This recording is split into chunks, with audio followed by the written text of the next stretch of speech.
Hey guys, subscribe for daily content. And if you're shopping for gear, make sure you check out the description for the newest items at some of the very best online retailers. There's also links for some of the items that I personally recommend. Thanks! What's going on YouTube? Metal Complex here, and welcome to this week's episode of The Knife Guy. So what are we talking about today? A lot of you guys probably saw me unbox this here recently, the Signature Series Winter Blade Co-Factor that's going to be given away during my 100,000 subscriber giveaway event. More information on that soon. No, you can't enter it yet. I promise I'll give you guys details. If you watch that video, you'll know that Brian Winters, who donated that, he's got a great sense of humor, and he had highlighted a comment that was left that was very Uncle Randy, right? And this guy was not in favor of fancy this or that, and that ultimately it concluded that buck knives, boy, that was not easy to open, that they serve every need, right? And it was just so humorously written. A lot of people they're like, that guy has to be trolling. That guy has actually hovered around my channel for a while, like a little over a year. No, that's real. I can usually tell when it's that's real. And there's a lot. Here's the thing. We're going to talk about that mindset, and this is not like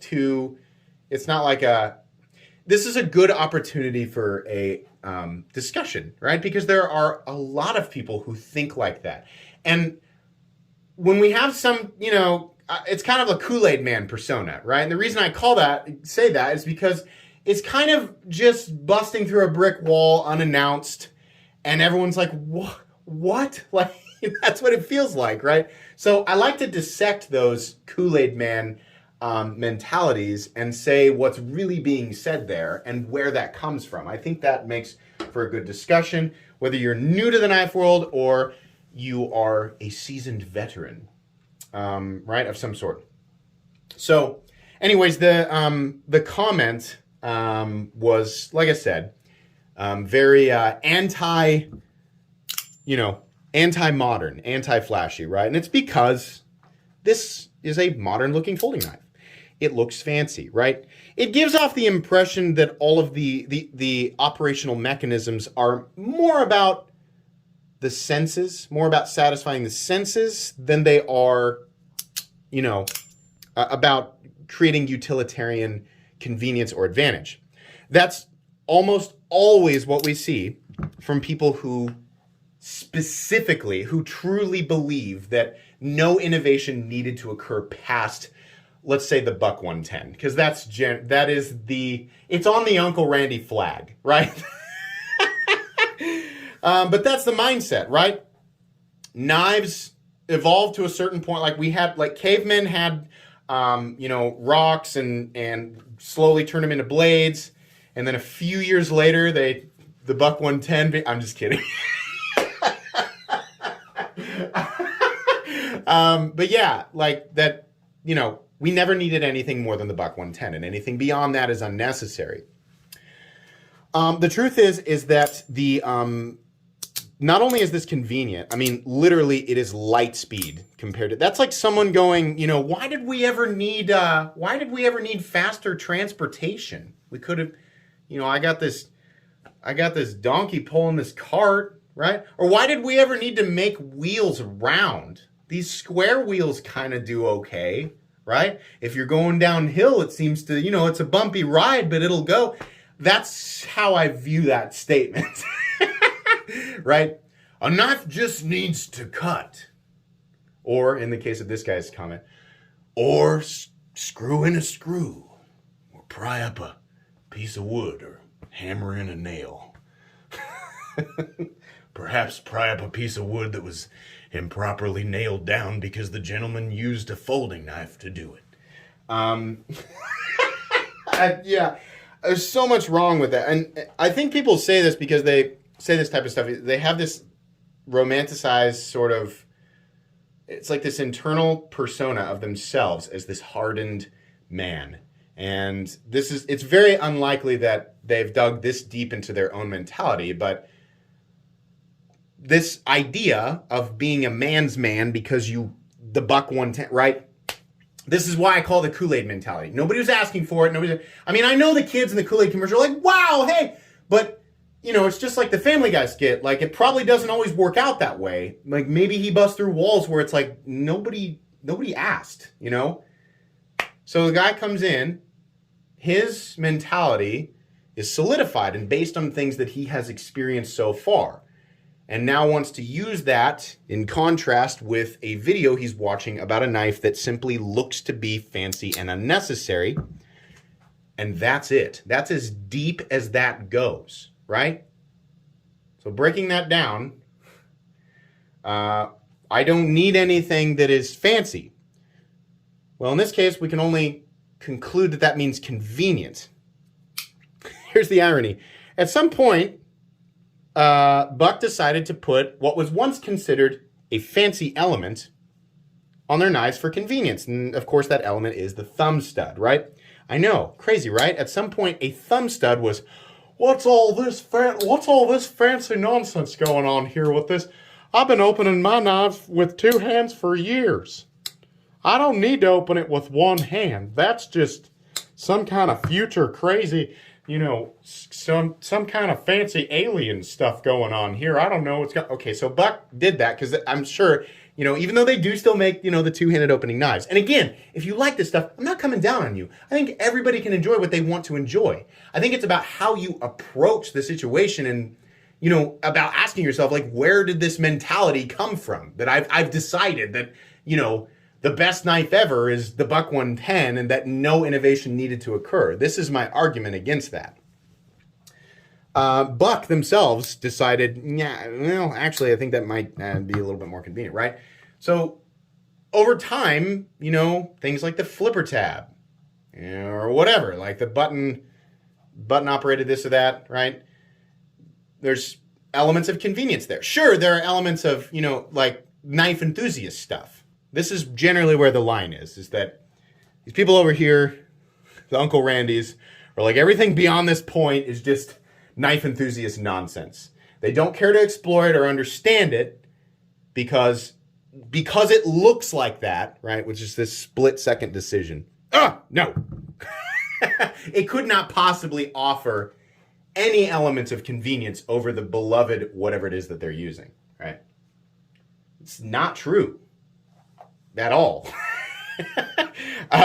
We definitely needed a more convenient way to open a pocket knife. I understand, I know people say, well, that's your opinion. So I'm somebody who watched my dad and grandpa use traditional pocket knives, right? You need a knife. And you got your work gloves on, and you get it out, and then they'd fumble around with it, trying to pinch it. So then they shake the glove off, and then they open it, and then they kind of, it's dull. Well, you know why it's dull, Dad? Because you've been using it as a screwdriver, and as a pry bar, and as a hammer. So it doesn't work. Well, when you're... I love my dad and my grandpa, but... this is the type of stuff that I watched, right? I watched this fumbling mess of nonsense occur, right? From the trying to this is where these guys come from. These are true work environments, right? This is the type of stuff that they pride themselves on. I come from a background of hard work, where you use what you got. You have a screwdriver. You have a screwdriver within 10 feet of you in this scenario, right? You're describing this mystical land that you assume nobody else knows anything about. We do, right? A lot of us do, right? You have a screwdriver and a pry bar and a hammer probably within 5 feet of you, right? But I remember watching my dad shake the glove off, open the knife up, and proceed to struggle to cut anything with it because it wasn't sharp. Could barely pierce because the end of it was so rounded off from doing dumb things with it. Things that the manufacturer of the knife would go, why would you do that? Person who prides themselves on using this knife as the tool that it isn't, they will tell you. There is no reason to, first Kool-Aid man yourself through a wall to tell everybody about how how hardened you are, because you are the type of person who, number one, enjoys very, slow, just traditional, right? Don't need anything more fancy than that. You're the type of person who uses them as a whole bunch of different stuff. What you have is a folding piece of metal that is dull and is not really at this point suited for much, right? And it's not like that's, oh, you're just talking about one of it. No, seriously, those of you who know what I'm talking about, think about how many times you have used a pocket knife that came from the pockets of one of these people. How many times was it actually sharp? The times where it was sharp, they were using like a grinder to sharpen it, or it was just terribly improperly sharpened. It had been sharpened back to a totally useless geometry. It's basically not a pocket knife anymore. So I don't understand where this pride of this mentality comes from. You're basically just inconveniencing yourself with something that is not the right tool for anything, right? Now, I'm not saying this is how every single person who enjoys traditional knives, I'm not saying that that's how they view that stuff. I'm saying people who view these objects, right, as the furthest that innovation ever needed to go. Sometimes within that group of people, we have people who truly believe that knives are also all of these other tools. And then this time it ends up like, these are the types of people who leave comments like that. Not everybody. There are definitely people who, treat traditional knives the same way that all knives should be treated, right? Just enjoy that. They just enjoy that stuff, and they understand what it is that they're using and collecting, right? But these are the types of people who leave that type of comment, is what I'm saying. It's total nonsense. And it's just drowning in incorrectness. Knives definitely needed to evolve. I would argue that if we're going to take, let's say we actually put the Winterblade Co-Factor, up against the Buck 110 in a normal usage situation. That means, no, we're not hammering them into the trunk of a redwood tree, right? No, we're not doing that, because that's stupid. We're talking about cutting things, right? Continuous cutting, but cutting, normal cutting. Well, the lock strength on the okay, let's stop right there on lock strength. Sure, some locks are stronger than others. The only way we find this out is by abusing the knife beyond any reasonable bar, right? It's so far beyond. To prove which locks are stronger, you have to push a knife so far beyond what you're usually humanly capable of doing, let alone like what the thing is supposed to be used for, right? The thing that's going to fail well before the lock is the pivot or the blade, right? And I can tell you that the Buck 110's pivot and blade are, especially the points that are likely to fail, right here. A lot of people say, well, the whole thing's going to snap right there. And again, for that to occur, like if this is your argument, you're going to say, well, that blade's weakened by this big open. You're suggesting that you're going to stick this blade into something and pry. It's already null and void there, because again, you shouldn't be using your knife as a pry bar. It's better to me, because I'm not going to use my knife as a pry bar. It's better that area that a lot of people view as a weakened area is left open for ease of manipulation, so I can get it out and then use it as a cutting tool. Nothing that I'm going to do with this blade would involve me worrying that the stress that I'm putting on it is going to break it right here because there's a hole in it. That's not a worry that I have, because it's not a rational worry. If you have broken a blade like that, you weren't using it for normal cutting. You were prying with it. You were doing something you shouldn't have been doing with your knife.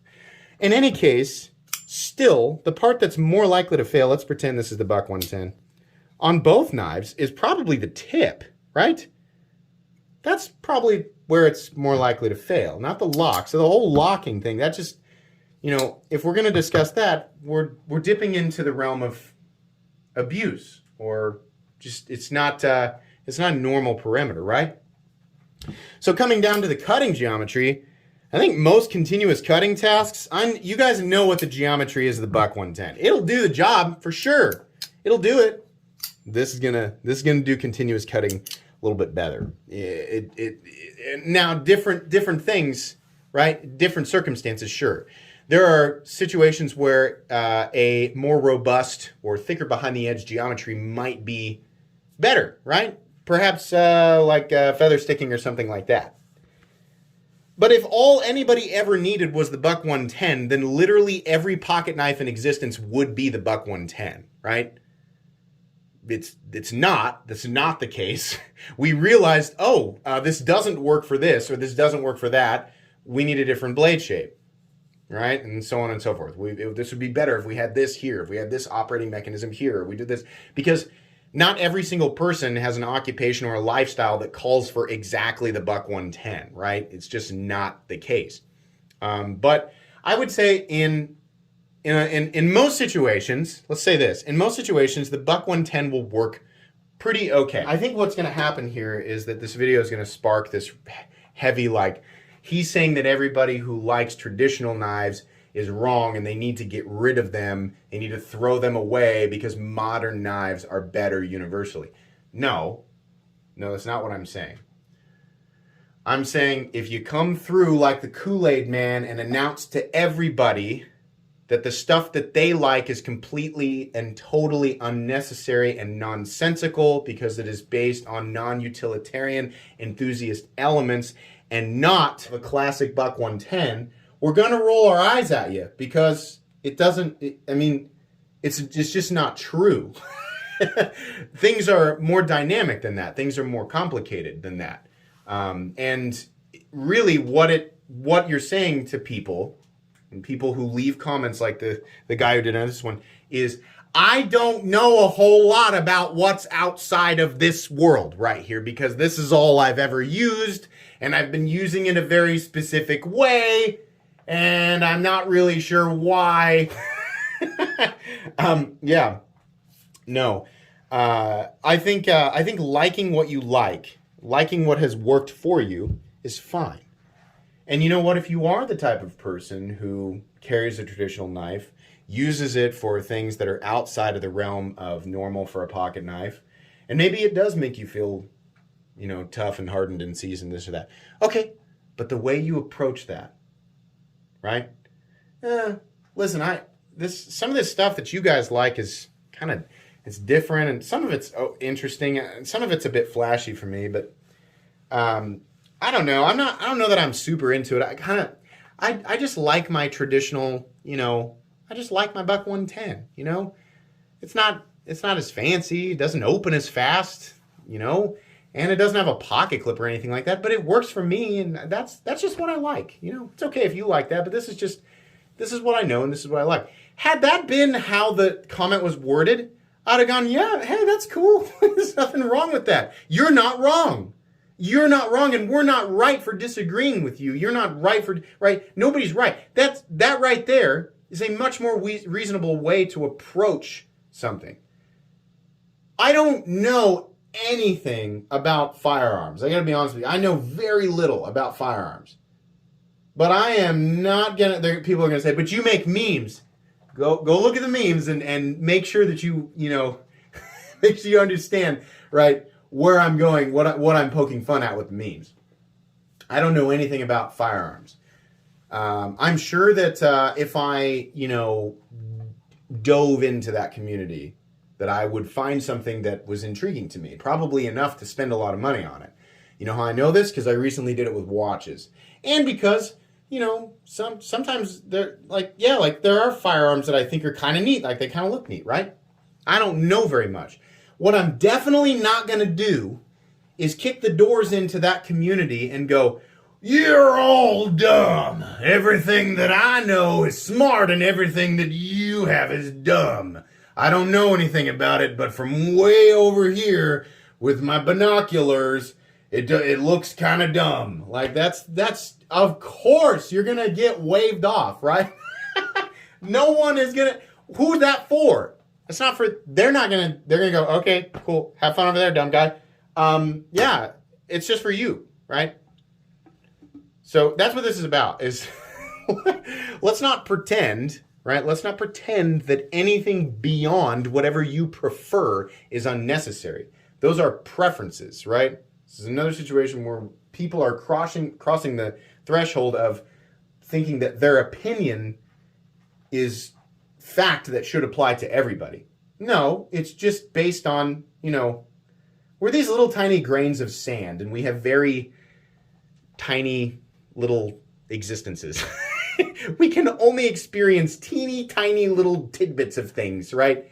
We can't experience very much. So we shouldn't take ourselves that seriously because we are, little tiny pieces of sand in the universe who just get to kind of roll around for a little bit and this seems to work okay. Oh, well, I'm gone. That's all it is, right? So we can't take it that seriously. We can't truly, sit there and believe like I have everything that could ever need to be and nothing needs to become better than this. Not only does it, but it will. Innovation definitely does need to occur. And sometimes it's innovation kind of like it goes, and then it kind of goes here, and sometimes it goes, but it needs to keep occurring. The perfect version of anything does not exist. Nothing. We have perfected absolutely nothing. In fact, we're a long ways off, right? At some point, I think pocket knives will be phased out altogether. They'll be relics of the past. Right? When you go to a museum and you're like, look at what these people used to use as tools. And you're like, oh, geez. That looks very inconvenient. Can you imagine? In that society, there was an Uncle Randy going, this is all I'm ever going to need is this weird bent shovel thing with a ball on the end, and I use it for turnips or something. And somebody finally came along and they're like, dude, that is really bad. We're making this thing over here that will do that better. You want to check it out? Nope. I got my turnip shovel thing, and I'm just don't need nothing more than this, right? And then the turnip shovel guy or whatever it is, he makes a better one, and then let's say that this stubborn Uncle Randy with his turnip shovel runs a turnip business, right? All of a sudden, his competitors are able to get things done quicker, right? They end up, out competing him. This is a perfectly constructed and extreme example of that. But that's what I'm saying is that we can't, sitting and folding our arms and thinking that nothing should ever be better than whatever it is that we have found just works in our own little worlds is, it's kind of stupid. You can like it. There's nothing wrong with that. If we're going to do the flip side of this, I've got so many things that are so far beyond necessary, right? I have so many knives. And I'm like, I love all these teeny tiny little amazing little elements and blah, blah, blah, blah, blah. I have so many knives, right? So many. I'm way past the point of is this a balance of, economic efficiency and utilitarian advantage? I'm so far beyond that, right? But I'm aware that trying to, jump in and I'm not going to come in and say everything that you like is dumb and everything that I like and everything I do and say and think is better. No, it's just how you approach it. It's okay to enjoy what you enjoy if it works for you. But you can't kick the doors in and say nothing ever needs to be. That makes zero sense whatsoever. I hope this comes across right, but I have a feeling that this is going to flare up some arguments. Ah, well, it always does. Huh? What are you going to do? It's the internet. Anyways, please make sure to follow me on Instagram at metal_complex. If you enjoyed this video, leave a like. If you'd like to check out my other content, I do, of course, have lots of videos of knives that are either expensive or inexpensive that I do or don't like, so check those out. And if you enjoy all my content, go ahead and click on that Metal Complex logo right there and subscribe because there's definitely more coming. Thanks again for watching, everybody, and have a great day.